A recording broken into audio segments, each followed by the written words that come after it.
My name is Megan Sweeney, and I'm the Public Relations Director here at the American Staffing Association. Today, I'm going to be sharing some tips and best practices for how you can apply for our Elevate Awards.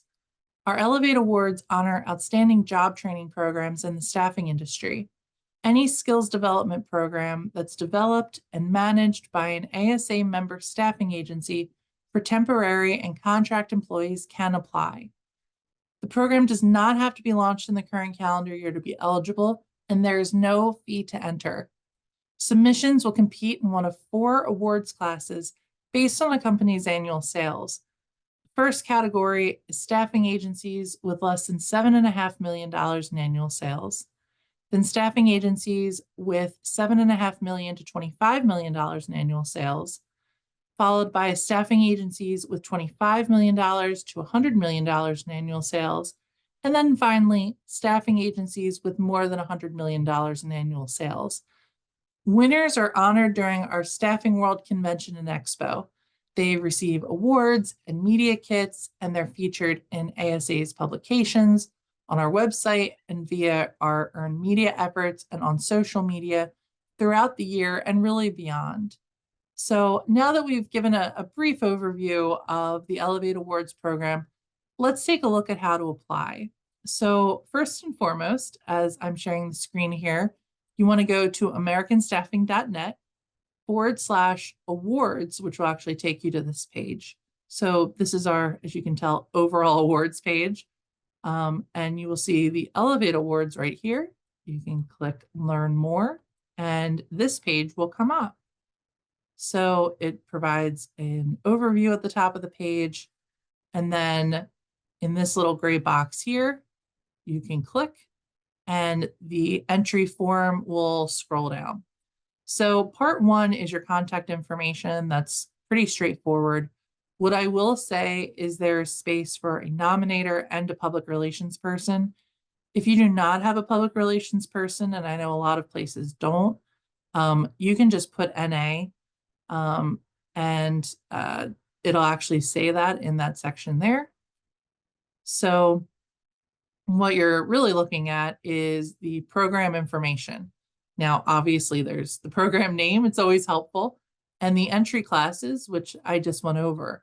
And then when you talk about the brief program description, including when it's launched, I've actually created a dummy program here that I will put into these boxes for you to kind of give you an overview as to what we hear from the judges, what they're looking for, and what this would kind of look like. Sometimes it helps to have kind of a concrete example. So I made up ABC Learns, so apologies if that's the name of anybody's program. So it's done in partnership with XYZ Online Learning. We get a lot of partnership nominations. That's completely fine. So if you're in a partnership with someone, don't worry. It doesn't just have to be you creating the program. It was launched in 2022. It allows employees and job seekers to earn certifications. And again, I made this up, but Microsoft Office, as well as sales and marketing. What are your program's targeted goals and objectives?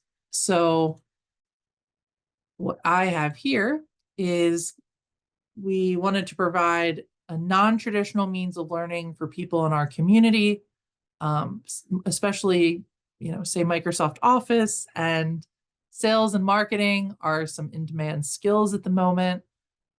It really shows this is a good chance for you to say that you recognize that there was a need for this type of training and kind of how you went about creating this program. What are measurable results of your program?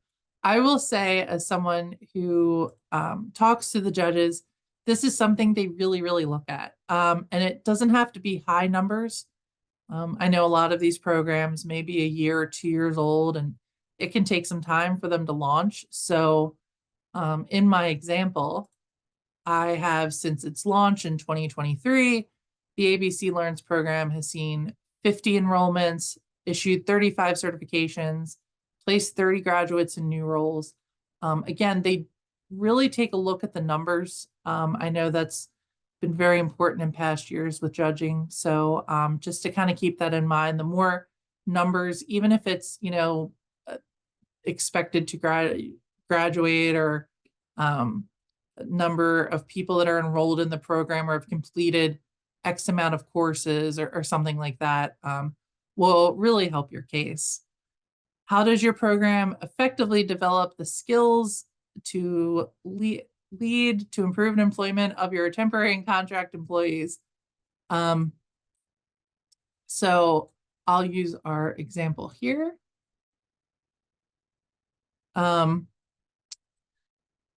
It allows them to discover the latest advances and tools they can use to succeed. So this is a good way for you to say, how does this help these employees? How does it put them ahead of the pack? How does it help them shore up somewhere where they may be a little bit soft in terms of their education? I use here an example of a marketing certification that could include a discussion on ethics using generative AI when developing marketing materials. I know in public relations, that's a really hot topic. So, that may be something that would be very interesting. I mean, if there's so many examples of job training programs and staffing, but, maybe they're learning about the latest compliance tool or something like that. How does it enhance your company's productivity and increase your value proposition for candidates, employees, and clients? Pretty much, I mean, how does this help? Like what, how is this helping your company? How is this helping your clients? I mean, what are you hearing from clients? And again, this can be, we've heard positive feedback from our clients. Maybe if you have a quote, again, like a concrete example of something is always great.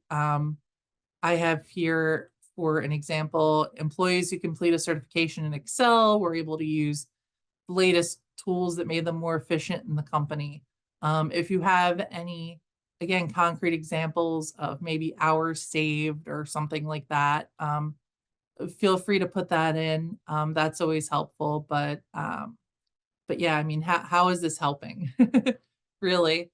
And what do you consider specific aspects of your program that could be identified as best practice for the staffing industry?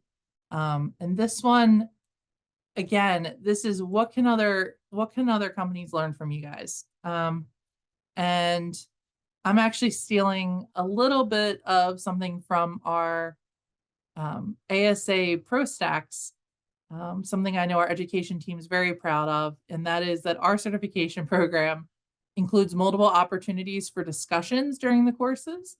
So ABC Learns is doing it too, I guess.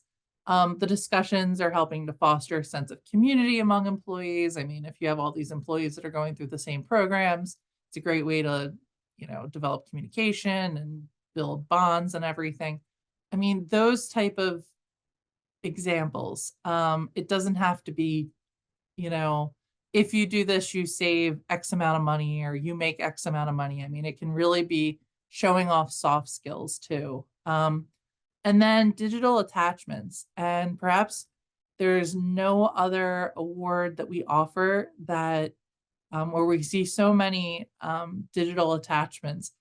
And so this is if you have videos, if you have one-pagers that explain the program, press releases we've seen.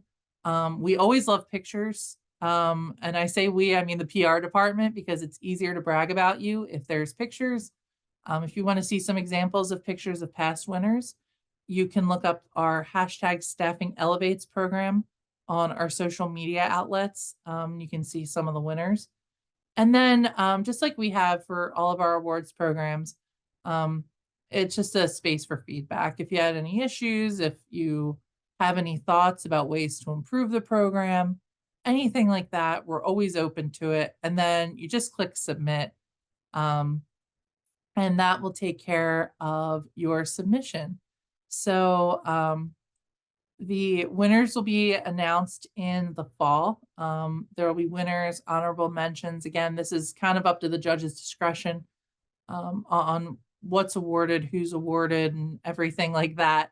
But I'm happy to answer any questions that you may have. My email address is M as in Megan Sweeney, SWEEN as in Nancy EY, at americanstaffing.net. So thanks and happy applying. Take care.